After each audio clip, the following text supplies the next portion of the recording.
كن سعيدا كن فريدا عش بفخر في الحياة لا تبالي فالمعالي بالتحدي لا سواه كن سعيدا كن فريدا عش بفخر في الحياة. بسم الله الرحمن الرحيم. أولا السلام عليكم ورحمة الله وبركاته. waxaad ku soo dhawaataan barnaamijka Adobe After Effects program oo aan ku dhigiso ugu magac daray maxaad ka taqaanaa Adobe After Effects program.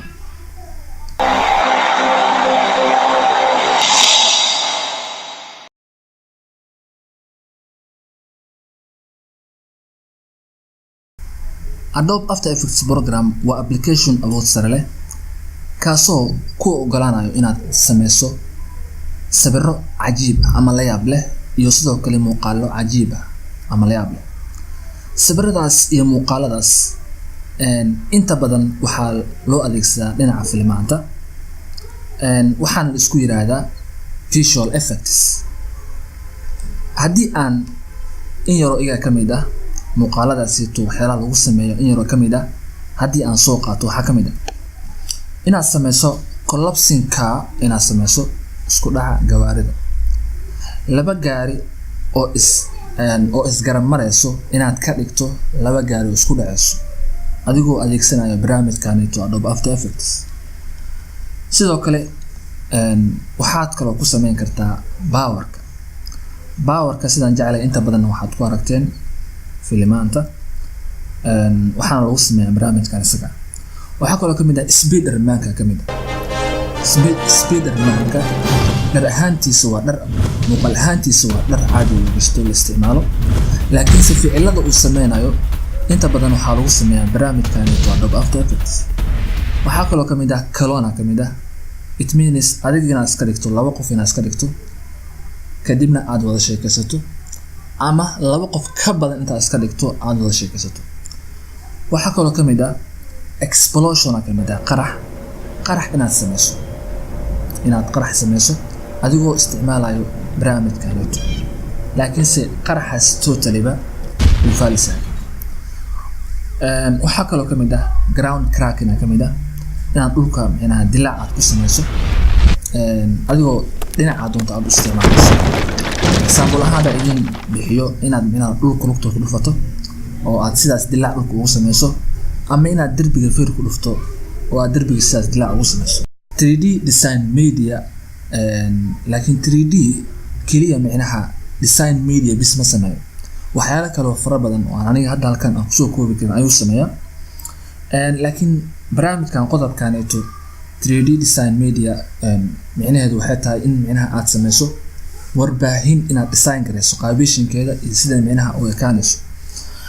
waxaa kaloo kamid ah Banjia kamid ah inaad feer inaad macnaha ku dhex sameyso effects inaad feer ku dhex sameyso effect feer inaad sameyso.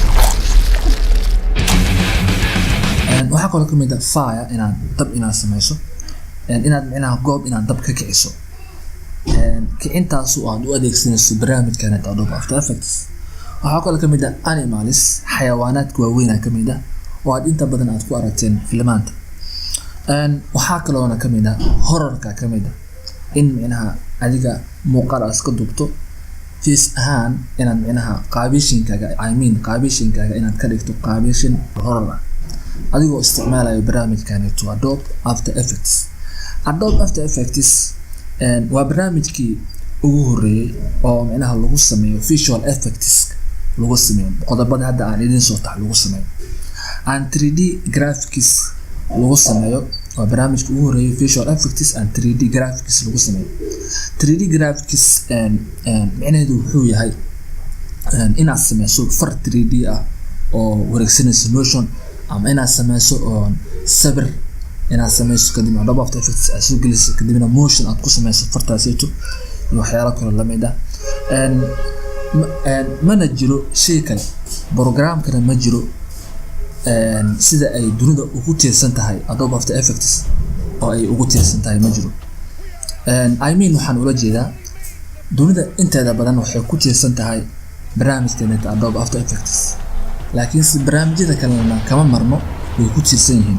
waxaa kaloo kamid ah in macnaha wax adiga ka turjumayo inaad sameyso sida hadda cartoon inaad sameyso codkaaga aad saarto ayaa ka mid ah sidaan jeclahay intaasi waxay ahaayeen barnaamijyadii Adobe After Effects kuwaasoo la isku yiraahdo visual effects laakiinse aniga waxaan ka soo qaatay qaar ka mid qaar kale oo fara badan way jiraan haddii aad doonayso barnaamijkan inaad soo download ugu horreyn waxa lagaga baahan yahay inaad haysato memory 4GB required RAM 4GB computerkaaga RAM-kiisa 4GB waa inuu ahaado marka xigtana in computerkaaga hard disk 5GB ah inuu u banaaya okay barnaamijkan haddii aad doonayso isagoo free ah inaad hesho waayo barnaamijkan intiisa badan waa la gataa laakiin haddii aad doonayso isagoo free inaad hesho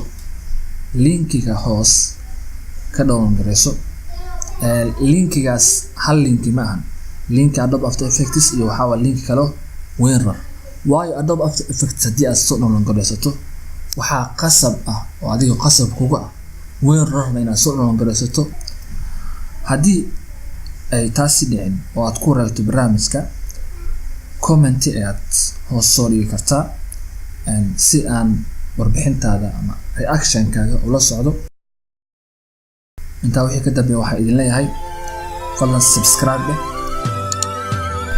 والسلام عليكم ورحمة الله وبركاته